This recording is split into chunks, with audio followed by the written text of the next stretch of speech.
hombre que es, en lo personal considero un ícono en lo que tiene que ver en la política en México. Nosotros hemos escuchado hablar de Jaime Rodríguez el Bronco, hemos escuchado hablar de Manuel Cloutier Jr. en Sinaloa, hemos escuchado hablar de Pedro Kumamoto en Zapopan, en Jalisco, y hoy tengo el gusto y el honor de que nos acompañe en esta mesa y para ustedes Beto Merlo, quien es el primer candidato independiente ganador en el estado de Puebla. Beto, ¿cómo estás? Muy bien, muchas gracias. Antes que nada, te agradezco la invitación, el espacio, y pues aquí vamos a compartir un ratito un poco de lo que vivimos en el periodo de pre-campaña y de campaña. Beto, siempre es complicado iniciar o comenzar, y más en política, y más en administración, y más en una contienda que parece no estar hecha para los candidatos independientes. Quisiera que me comentaras, ¿tú por qué decides ser candidato independiente? ¿Qué fue lo que te motivó? Pues mira, como bien comentas, fue una experiencia complicada, sin embargo ha sido una de las veces más gratas de mi vida. ¿Por qué? Porque bueno, nuestro sistema político está moldeado y construido con base en el sistema de partidos, ¿no? Entonces de repente pues, recuperamos en 2012 el derecho constitucional a poder ser votados afuera de un partido político y tratamos de insertarnos, ¿no?, en una dinámica de poder pues, que está, digamos, pautada por grupos hegemónicos, por grupos que son los que llevan las riendas al interior de los partidos y que en gran parte pues, también son los que han, digamos, practicado algunas cuestiones nocivas para la democracia en México.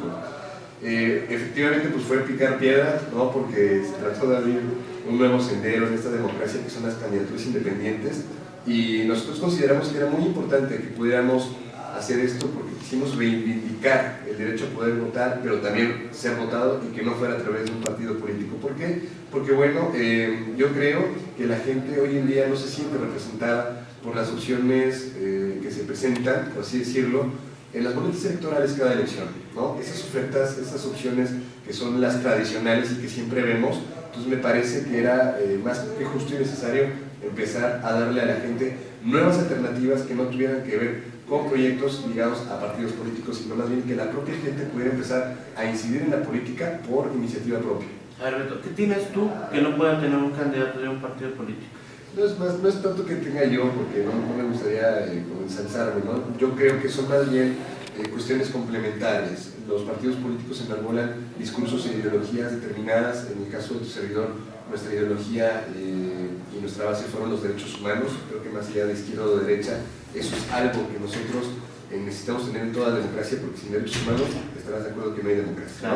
Entonces, más bien se trata de dar un nuevo aire, una reoxigenación, ¿no?, al propio sistema de partidos, diciéndoles pues que haremos ciudadanos que cada vez estamos más ávidos de poder participar en la toma de decisiones políticas y que no nos vamos a quedar cruzados de brazos, ¿no?, ante pues, este panorama que lamentablemente es muy dañino para México, ¿no?, en donde se violan sistemáticamente derechos humanos, donde se pueden desaparecer estudiantes y nadie hace nada y no hay culpables, en un país donde también se asesinan periodistas, ¿no? La labor que ustedes hacen en los medios de comunicación es muy importante y también es uno de los sectores que hoy por hoy es bastante dañado. Entonces, esas son cosas frente a las que nosotros no nos podemos quedar cruzados de brazos, porque lo que está matando a este país es la indiferencia, es la indolencia, pero sobre todo esta inacción de la gente, ¿no? Muchos nos quejamos de los procesos políticos y de la política en general, pero pues en realidad cuántos también buscamos aportar un granito de arena para que las cosas sean diferentes. ¿Cómo hacer para transitar tú lo mencionabas ahorita muy bien, cómo transitar de un activismo pasivo que a veces es nada más en redes sociales a un activismo ya en la vida real? Y me gustaría que me explicaras cómo fue conformado tu equipo de campaña, porque competir es un muy buen ejercicio, pero ganar es lo fundamental en las elecciones. Mira, en primera instancia comentarte que nosotros nunca vimos la candidatura independiente y mucho menos el cargo, porque competí con la candidatura que la gente nos prestó, como un fin, sino más bien como un medio. ¿A qué me refiero con esto?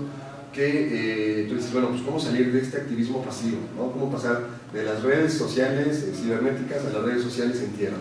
Hay algo muy importante aquí a tomar en cuenta, que es la autoconcepción que el ciudadano tiene de sí mismo. ¿A qué me refiero?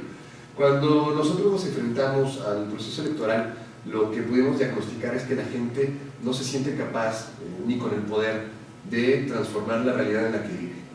Sentimos de repente que nos estamos enfrentando a gigantes y a colosos, y eso es cierto, porque los partidos políticos, digamos, están completamente consolidados hoy por hoy y son estructuras políticas que son complicadas de vencer, ¿no? Sin embargo, lo que nosotros tratamos de hacer es decirle al ciudadano, es cierto, a lo mejor son retos enormes los que tenemos que vencer, pero pues en la unión está la fuerza, ¿no? Entonces, decirle a la gente que no importa cuántas veces muchas personas, incluso en el discurso político se repita, que no es posible cambiar la situación del país, que no es posible tener una política distinta a la que conocemos hoy en día. Claro que lo es muy posible, es muy urgente aparte, pero sobre todo atraviesa porque es una decisión unipersonal, que la gente se decida a salir o pararse de esa computadora para salir a afrontar la realidad en la que vive. ¿Con cuántos votos ganaste de diferencia? Nosotros, nosotros tuvimos una votación superior a los 6,000 votos, que en realidad, pues en el distrito 6... ¿Cuál fue el margen? No, esos fueron nuestros votos totales. Los votos totales. Así es, digamos, en esta elección nosotros no pudimos obtener la victoria per se, por así decirlo, pero definitivamente fue un proceso en el que ganamos muchísimo, ganamos porque sembramos semillas de esperanza, semillas también de ánimo en la gente, ¿no? Para que el día de mañana decidiera también lanzarse como candidato independiente. Es algo que yo siempre le decía a las personas con las que platicaba, no quiero que piensen que yo estoy buscando el poder por el poder, y el equipo con el que también trabajo no lo está buscando así. Nosotros queremos decirles a ustedes que el día de mañana también se pueden aventar, ¿no? Si lo estamos haciendo nosotros ahorita es porque, bueno, pues somos chavos, que tenemos la edad, que tenemos las condiciones para poder invertirle tiempo y esfuerzo a una causa ciudadana como lo es esta, ¿no? Eso fue algo que permitió mucho y así fue conformado el equipo de pre-campaña y de campaña por personas de mi edad. De hecho, yo creo que el promedio por ahí en la edad en general era de 25 años, más o menos. Yo tengo 24 recién cumplidos, entonces pues sí, éramos un grupo conformado por chavos mayormente. Y decirle a la gente que, bueno, pues nosotros lo hacemos porque podíamos, pero que buscábamos que la gente se sintiera empoderada, que hiciera uso de ese nuevo derecho que fue recuperado, porque los derechos humanos no son objetos de ornato en una democracia, tú estarás de acuerdo. Así es. Son para exigirse y para ejercerse. Sin embargo, estamos en un país donde surgieron varias reformas a partir del 2014. Una de ellas es la candidatura independiente, otra de ellas tiene que ver con el 50-50, las candidaturas para mujeres. Otra de ellas, y creo que es la fundamental, es el cambio del sistema electoral a nivel nacional, donde se homologan ya las reglas. Tenemos reglas que sí son, creo yo, muy parejas para los aspirantes en cuanto a, por ejemplo, cómo hacer campaña. Es decir, está prohibido dar despensas, está prohibido dar material de construcciones. Claro. Digo, que esté prohibido no quiere decir que no se realice. Sí, eso hay una diferencia abismal. Sin embargo, sirve de algo, ¿no?, que se hayan homologado las reglas. Pues mira, en cuanto a candidaturas independientes, sí es necesario decir que la Ley General de Instituciones y Procedimientos Electorales, que en este caso es la que los regula, sí contempla una cancha que no es del todo pareja para quienes buscan obtener una candidatura independiente, ¿no? ¿Por qué? Porque, bueno, la equidad de la contienda no solamente se tiene que, por así decirlo, llevar a cabo en el proceso, ¿no?, en su desarrollo, sino también en el acceso a la misma. Entonces, por ejemplo, quien quiera ser candidato independiente a diputado federal, por ejemplo, como fue en mi caso, pues tiene que cumplir con el 2% de firmas de respaldo de su distrito, ¿no?, dividido en el 50% más uno de las secciones electorales que lo componen. Mientras que, bueno, por ejemplo, si lo vemos en el caso local, a los partidos políticos en Puebla se les pide solamente cumplir con el 0.26% de respaldo de las firmas. Entonces, mientras a un independiente tú le pides el 2%, a un partido político le pides 0.26%. Entonces, pareciera que es más accesible poder conformar un partido político de nueva creación con una candidatura independiente. Sin embargo, entiendo que las reglas en un primer inicio y para esta primera generación hayan sido complicadas, porque pues cierto es que el poder político es paranoico, ¿no? Entonces, si ellos abrían la llave completamente, muy seguramente el país comenzaría a cambiar al instante, ¿no? Y hoy por hoy sí tenemos pues este brote o este boom de las candidaturas independientes que comienzan a posicionarse ya como una verdadera alternativa para poder ejercer el voto frente a partidos políticos. ¿Por qué? Porque la gente recurrentemente pues también se ve orillada a tener que votar por el menos peor, y si no anulan, y si no entonces se abstienen. Entonces, los problemas de la democracia se resuelven con más democracia. Por eso las candidaturas independientes son un acicate muy importante para que los partidos puedan reflexionar sobre su actuación hoy en día y que puedan decir, le hemos fallado a la ciudadanía, nos estamos equivocando, vamos por el camino incorrecto, y si no nos ponemos las pilas, pues entonces los independientes nos van a empezar a ganar todos los espacios de toma de decisión. Beto, nos íbamos con un cuestionamiento sobre, primero sobre la equidad y segundo sobre tu concepto de, a veces los políticos buscan y han buscado, y muy seguramente buscarán, refugiarse en una candidatura independiente para decir, bueno, ya no soy gente de partido, ya soy independiente. Claro.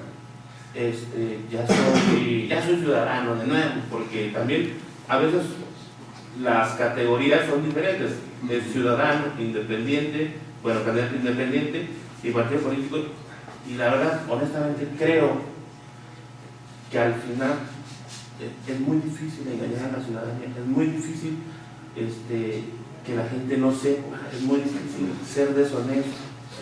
¿Tú cómo ves esta situación de que se buscara en las candidaturas independientes el refugio o la trinchera perfecta para muchos políticos? Mira, yo te comentaba, ¿no? Es un derecho humano y por naturaleza no puede discriminar ni puede ser excluyente. Bienvenida a la participación de quienes quieran ejercer sus derechos. Yo creo que no es válido este discurso proteccionista que yo te había comentado, ¿no?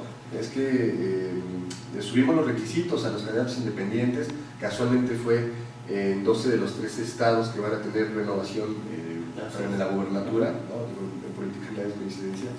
Y nos dicen que no quieren que haya chapulines, ¿no? Que se hagan de las candidaturas independientes. Para empezar, creo que lo dicen las personas que tienen las peores credenciales para decirlo, ¿no? Muchas de ellas han sido chapulines o pertenecen a algún grupo político que está liderado por un chapulín, ¿no?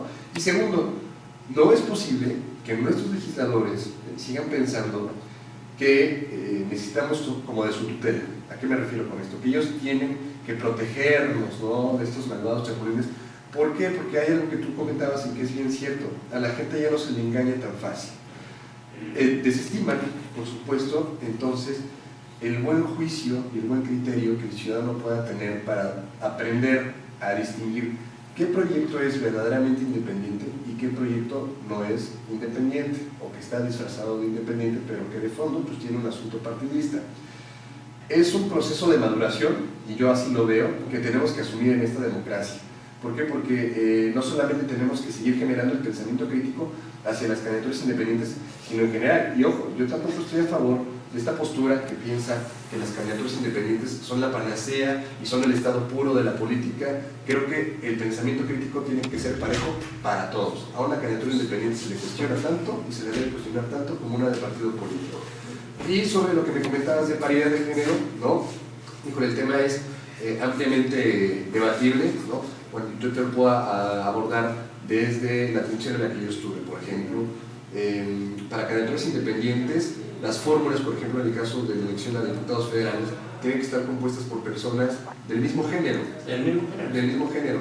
Eso es completamente violatorio de derechos humanos, ¿no? Incluso Manuel Cloutier promovió un juicio para la protección de los derechos político-electorales del ciudadano ante el Tribunal Electoral, y lo ganó, y él tuvo, por ejemplo, una suplente que fue mujer, ¿no? Entonces, creo que seguir generando reglas del juego y mecanismos que forcen, por así decirlo, a los partidos políticos y a quienes busquen participar en la política tal cual, a que puedan abrirle espacio a las mujeres, ¿no?, así, de manera forzada, es una medida reactiva, ¿no?, por así decirlo, que se presta para el momento, pero que sí tiene que tener una apuesta paralela a seguir fomentando la cultura política en la cual la mujer cada vez vaya teniendo mayor posibilidad de incidir en la toma de decisiones.